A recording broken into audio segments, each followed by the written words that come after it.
Hi guys, my name's Seb Tudor, I'm the man on the Silver Mountain, and welcome back. Now, it's been a while since I've talked about Donald Trump, but I feel like I kind of, not have to, but want to, in regards to what he came out with last week, in regards to the fact that he wants to pull the United States, if he hasn't already entirely pulled the United States, out of the Iran nuclear deal. And, excuse me, for those of you who don't know, the deal was created in, I think, 2015. 2015, to prevent Iran from kind of generating nuclear weapons and things like that through a direct deal, because Iran had already had, due to its confrontational approach to various things, had already had various sanctions imposed on it by both the EU, United States, and the UN as a whole. And sanctions in regards to this were also included at times not just restrictions on certain industries and certain things, but also included kind of complete freezes of certain central banking assets and things like that, or embargoes on various things that just prevented any kind of trade. So they basically, to one degree or another, economically crippled and damaged Iran, because it was being very aggressive and very kind of driven in its seeking of nuclear weapons and means of which to compete with arguably the United States, the EU, and other countries that it felt were a threat to one extent or another, making it a much smaller country that was much less stable economically, with a very slanted kind of political view of the world, and potential to generate weapons that could be used to cause huge amounts of harm. In which case, after a while, and after a fair amount of discussion and whatever else, you had a whole slew of countries, including EU countries and the United States, enter into an agreement with Iran, and I believe the UN had a hand in this as well, from what I recall from the time. They came together, they worked it all out, and they went, right, we will remove the sanctions provided we gain access to all of your nuclear sites, you hand over all of your nuclear materials, you are limited in the amount of nuclear materials that you can generate, because obviously they still need nuclear materials for things like x-rays for hospitals and stuff like that, so they have to be allowed some, but by no means to the level of enriched uranium, because nuclear weapons require I believe it's enriched uranium that is kind of 10 times more enriched than your kind of stuff that you find in microwaves and in X-ray machines and other more commercial stuff that happens to have some nuclear material in it. So, it seemed like a good deal, and they had and the UN inspectors, and as well as inspectors from elsewhere, had access to Iran's various nuclear facilities and things like that, and Iran was now able to trade more readily and to kind of purchase into other currencies and things like that, so that they were able to start generating more economic stability.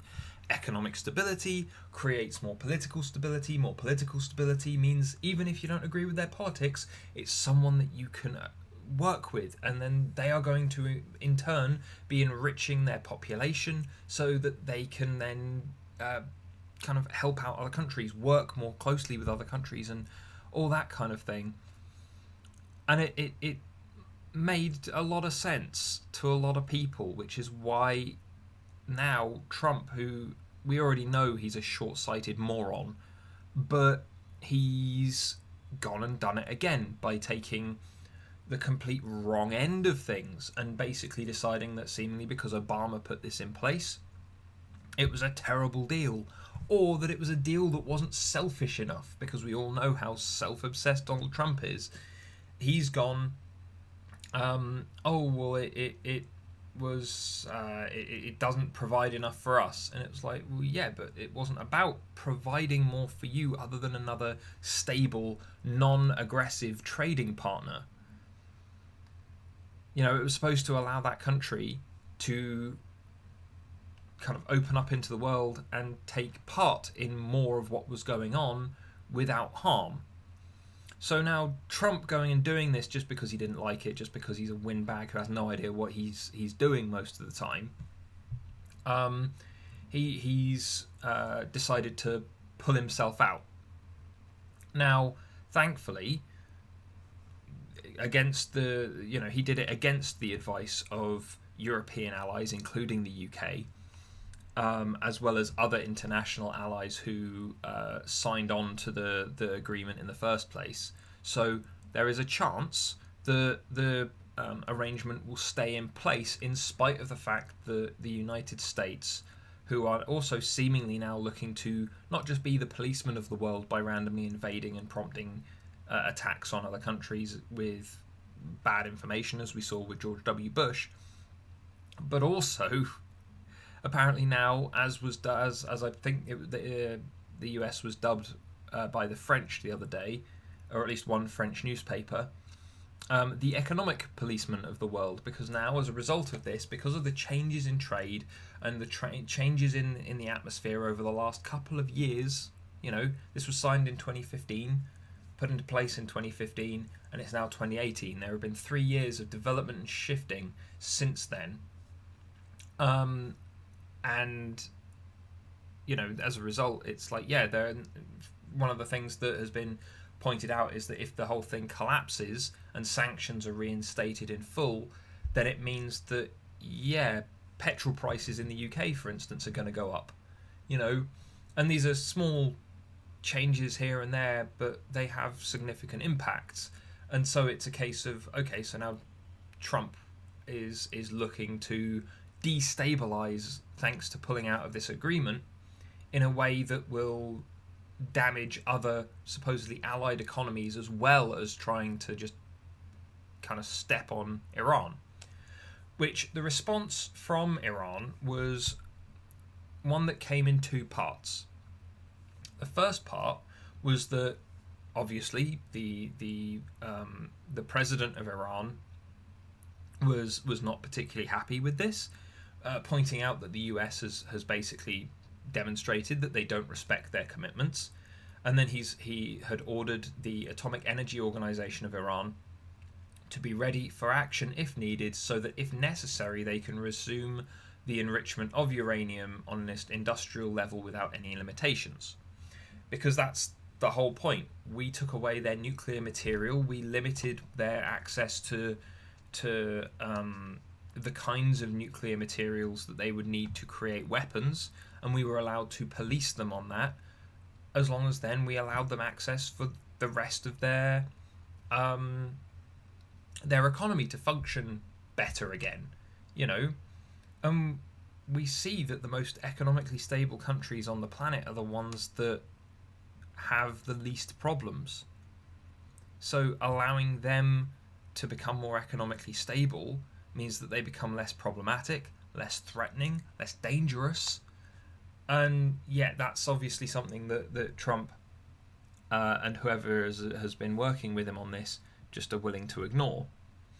However, then he also the Iranian president also pointed out that he would wait a few weeks before seeing this just dissolved, to speak to other allies, as well as the signatories for the other signatories on the nuclear deal, including the EU and a fair number of other UN nation or UN member nations, to ensure that if they could still achieve the goals of the deal through cooperation with those other people, then the deal will remain in place.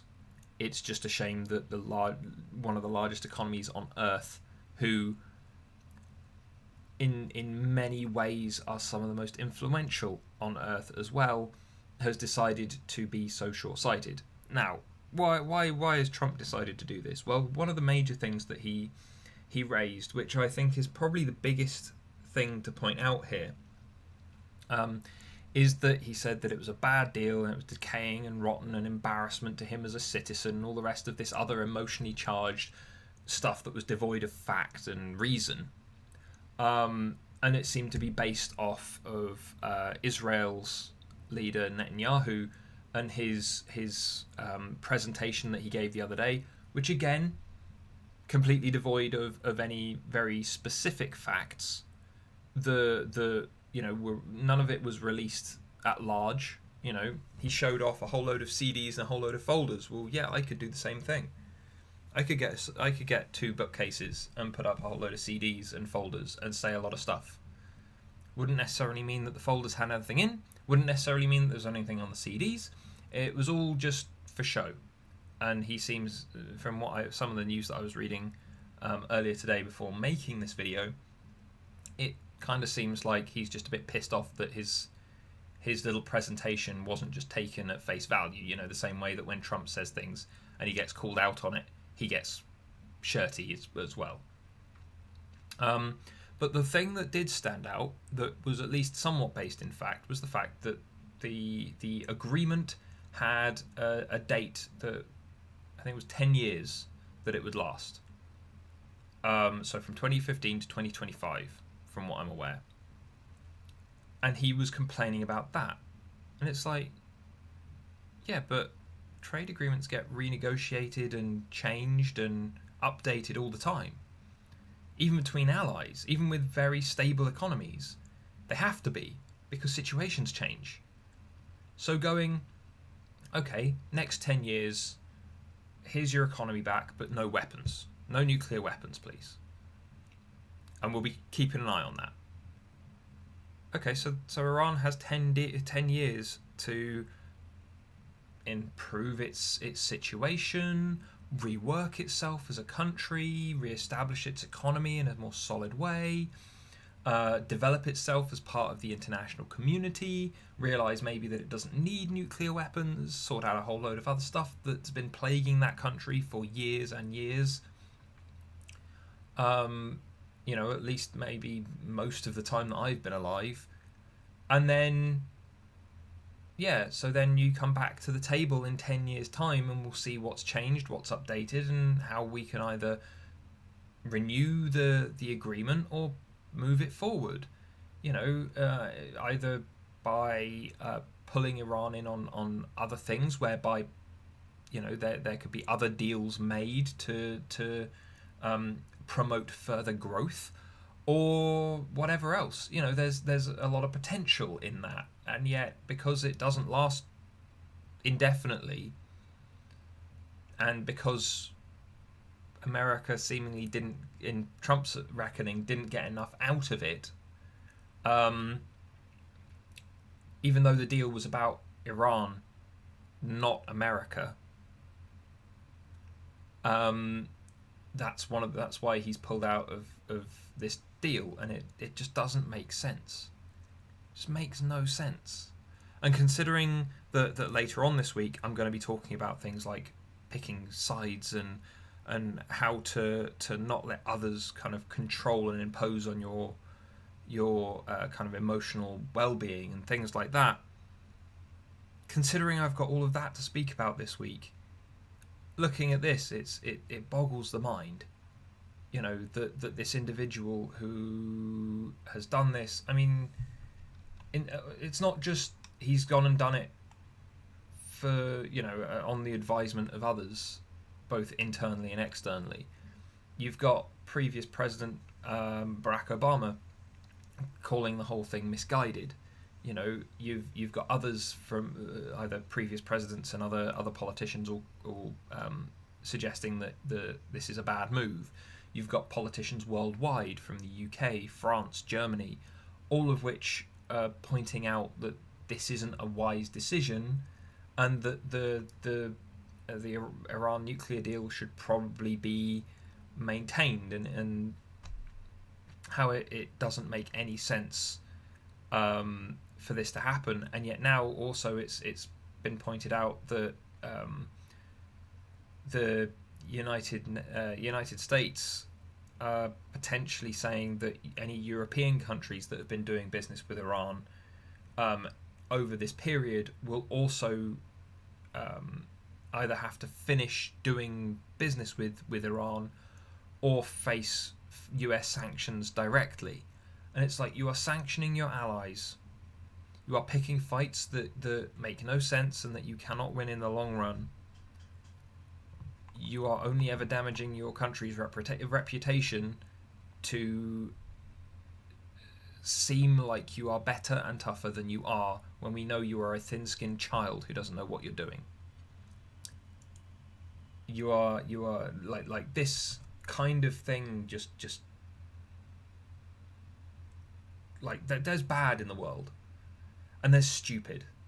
But then when you put the two together, and it's a case of, you can't tell if it's just purely maliciousness or if it's just blatant stupidity, and it's hard to divide one from other at all, because they are so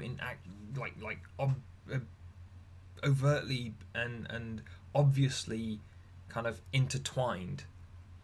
You know, you should never assume that someone is evil just because they are stupid.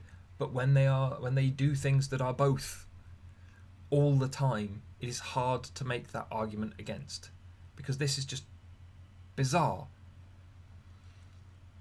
I mean, I'd love to hear your thoughts, guys, but again, this is the United States picking fights through Trump, or rather Trump through the United States picking fights with allies, with what had become neutral parties, and for what? Like, there's no gain out of this for the United States at all. It's just destabilizing one zone and creating arguments with others that you were allied with. The selfish and kind of very egotistical and narcissistic focus that Trump has is just flying away into the distance with everything that the United States had achieved in substantial good ways over the last God knows how long. And I know that people are going, oh yeah, but he's achieving peace in North Korea. No, he's not. He wasn't the person that started the conversation between North and South. If anything, he's made more threats than anything else. The conversation has been taking place regardless of him. And we've seen that anyway.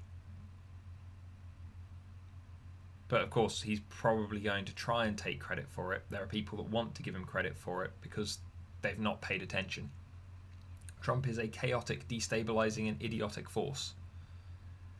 And I'm genuinely concerned now that not only do we have these problems arising in the United States, in the UK, and in places throughout Europe, but now his influence is snaking into other places where all it would take is him to do one stupid thing, and the North-South Korea potential for peace could disappear. North Korea disarmament could disappear.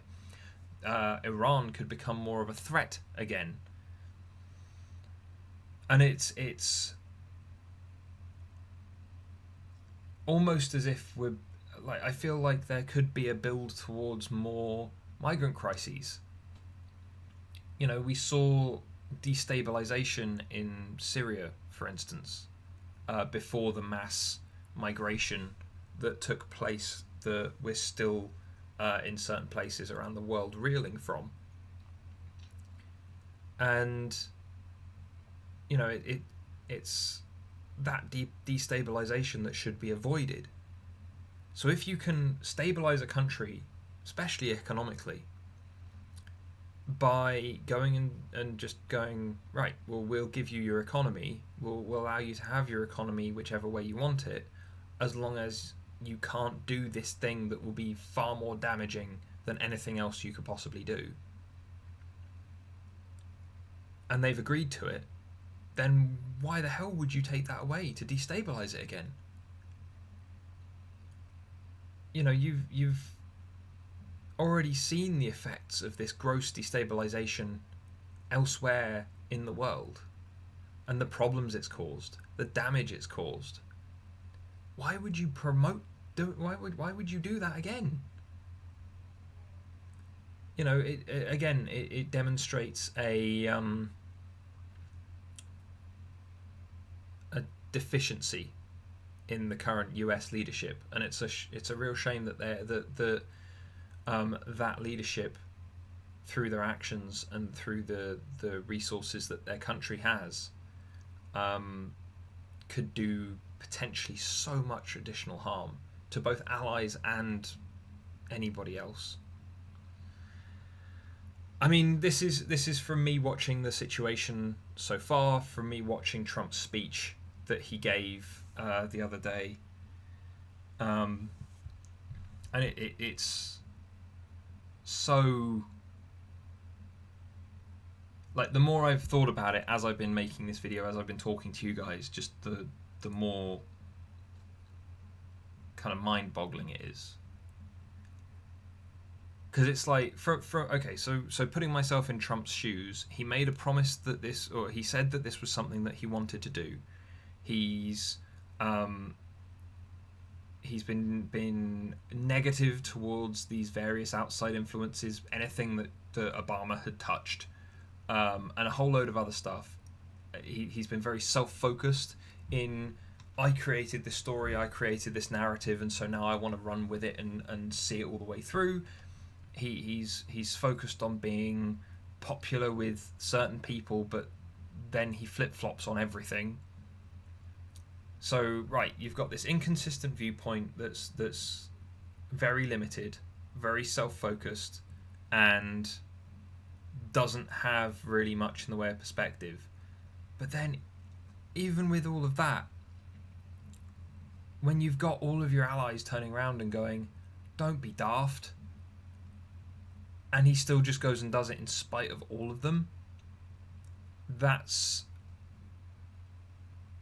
firstly demonstrably bad leadership, but also, considering other comments that have been made, Trump's a dictator. He's there to say and do what he wants, and people either follow along with him, or they get sacked, or they get rotated out, or he gets rid of them in some way. And it's troubling, because those are the people that the United States so far have been working to prevent taking power. That's one of the reasons why the Iran deal was made in the first place, so that a place that had that kind of leadership to one degree or another was prevented from being dangerous in the worst possible situation. That's one of the reasons why North Korea has been talked about so much over the last couple of years, because they have a leader who is very much inclined to follow his own path and not listen to advisors. And if he doesn't like an advisor, he will remove them. Yeah, granted, Trump just sacks people. Kim Jong-un has put people in front of firing squads. I'm not saying that they are exactly the same, but I am saying that they are both sets of dangerous and demonstrably bad behaviours. And now we're seeing this destabilisation and this pig-headedness and stupidity roll out into doing so much more damage to not just a perceived enemy, but to allies as well, potentially. So I'm going to keep watching this, because it's something that really troubles me. It's these kind of actions that destabilise so much, that cause further conflict, and we don't need any more conflict in the world at the moment. But anyway, guys, I'd love to hear your thoughts, so please leave them down in the comments. I realise, again, this has gotten a little bit rambly, but as I said, during this video, during just making it and having my notes down in front of me from various news stories and from other bits and pieces, it makes less and less sense to me the more I think about it. But anyway, guys, thank you very much for watching, and I'll see you in the video later. Take care. Thank you very much for watching, guys. If you found this at all interesting or enjoyable, then please drop us a like, share this video, and subscribe for more. And I'll see you in the video later. Take care.